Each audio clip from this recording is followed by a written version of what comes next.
Assalamualaikum Maulana. Waalaikumsalam. Saya nak tanya yang istilah yang sunnah tasyri'iyah dengan ghairi tasyri'iyah. Ya, Boleh ya. bagi keterangan sikit? Ia termasuk sebenarnya dalam bab usul. Setengah-setengah ulama, terutamanya ulama-ulama Al-Azhar, mereka pakai kaedah ini. Dan saya pun setuju sangat. Saya pun setuju sangat pada pembahagian itu. Sebab kenyataannya begitu. Sunnah tasyri'iyah, ghairu tasyri'iyah. Memang praktikal. Sunnah tasyri'iyah, maksudnya sunnah itu sendiri maksudnya sesuatu yang dilakukan oleh Nabi SAW, disabdakan oleh baginda, dia akui oleh baginda, dan jelas sahih, baru dikatakan sunnah. Hadis itu bawah lagi, hadis itu benar pasti sunnah.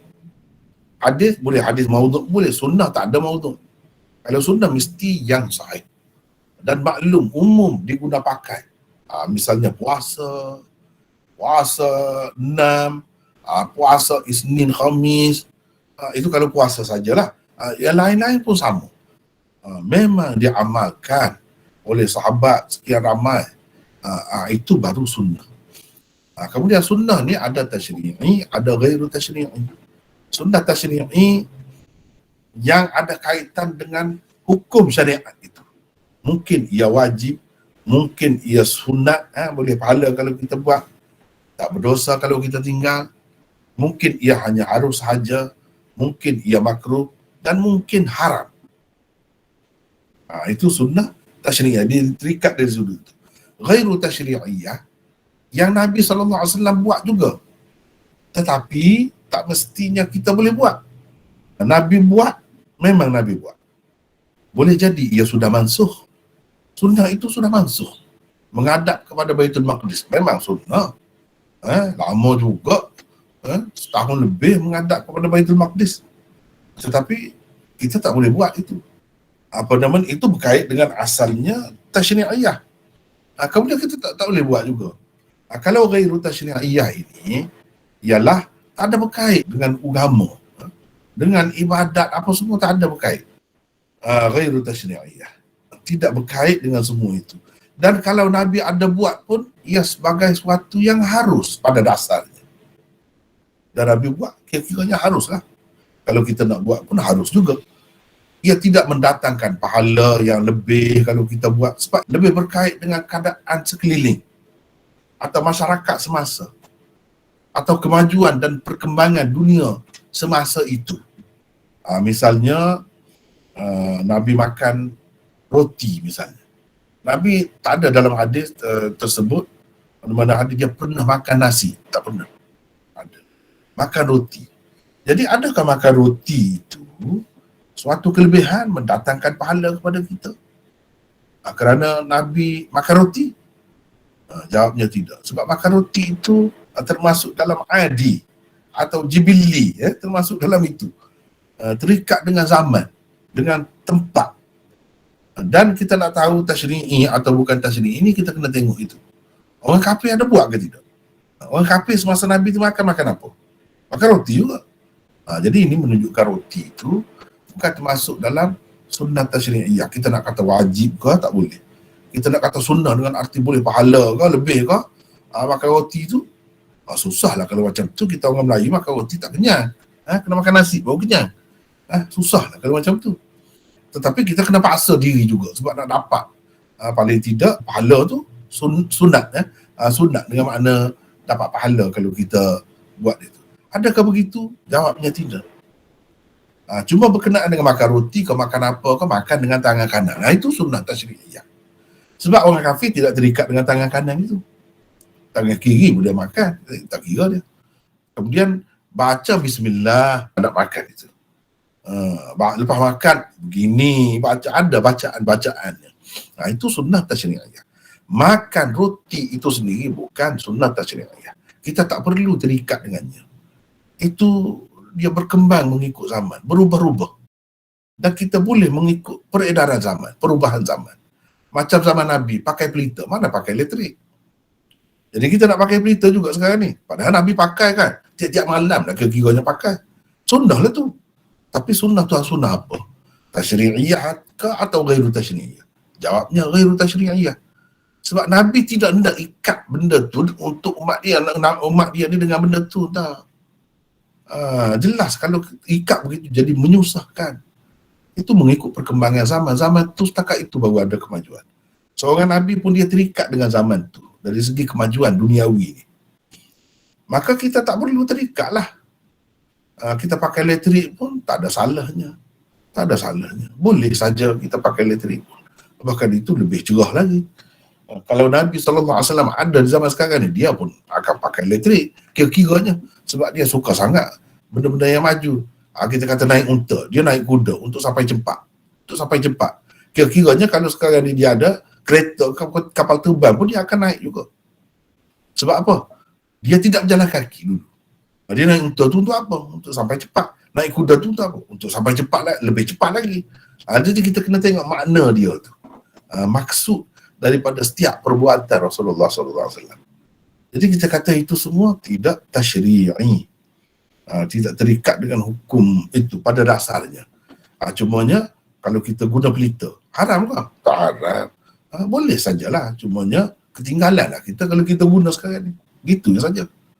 Ada kalanya haram kita guna. Sebab apa? Sebab itu kita tak terikat umat ni semua sampai ke akhir zaman dengan benda tu. Macam zaman Nabi dulu perang. Naik unta, pakai pedang. Pernah orang kafir nak serang, ramai perang Khandaq tu dia gali parit. Jadi kita kena buat begitu lah. Padahal Nabi pernah buat. Sunnah lah juga kiranya. Sunnah apa tu?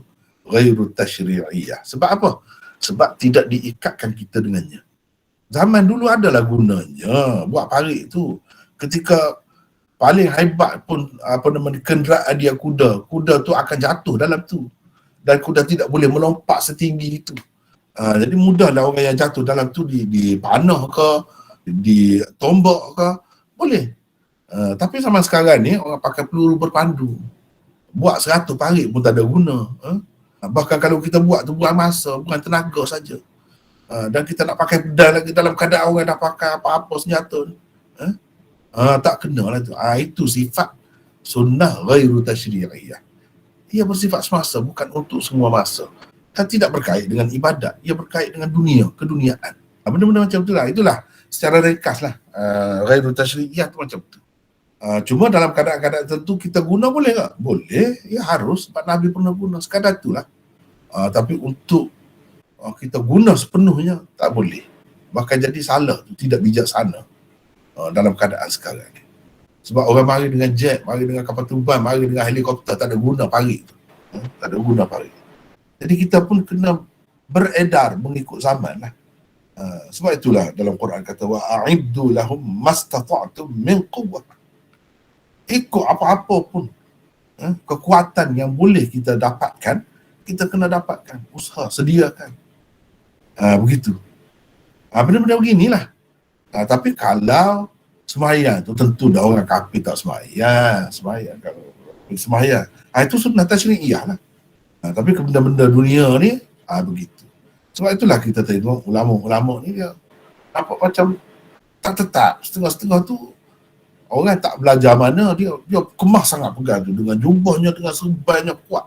Masa Nabi pernah pakai. Tapi kalau kita tengok orang-orang yang belajar yang hebat-hebat tidak pula beria-ia sangat, sungguh-sungguh sangat nak buat benda tu tak. Sebab dia tahu itu sunnah apa. Antara benda yang mudah untuk kita nak cek ini termasuk dalam sunnah apa, kena tanya. Orang kafir ada buat ke tidak benda macam tu? Kalau ada buat, itu maknanya sunnah ghairu tasyri'iyah. Kalau orang kafir tak buat, tentu dah. Itu sunnah tasyri'iyah. Itulah panduan mudah. Jadi serban ni masalah dia mahkota orang Arab. Dia ada peribahasa dia. Serban itu mahkota orang Arab. Jadi orang Arab tu tak kira lah Islam ke tidak Islam ke, sama Nabi pun pakai serban juga. Cumanya orang keliru.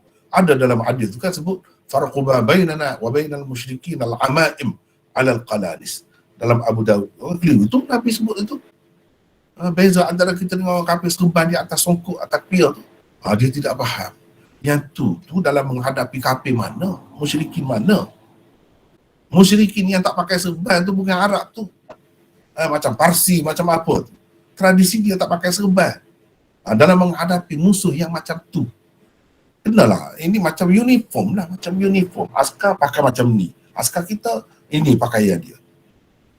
Kalau dengan Arab Mekah, Arab tu mereka boleh dikatakan umumnya pakai serban.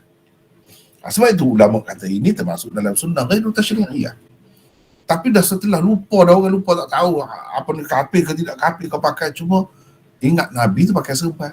Kita sayang kepada Nabi, kerana cinta kepada Nabi kita nak pakai. Itu adalah kerana cinta, bukan kerana serban tu sendiri. Kerana cinta tu kita dapatlah pahalanya, adalah kelebihannya.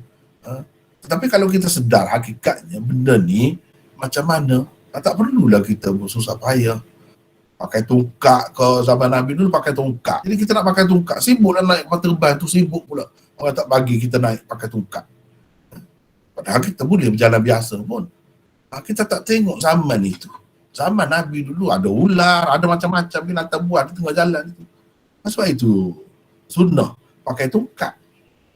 Itu saja.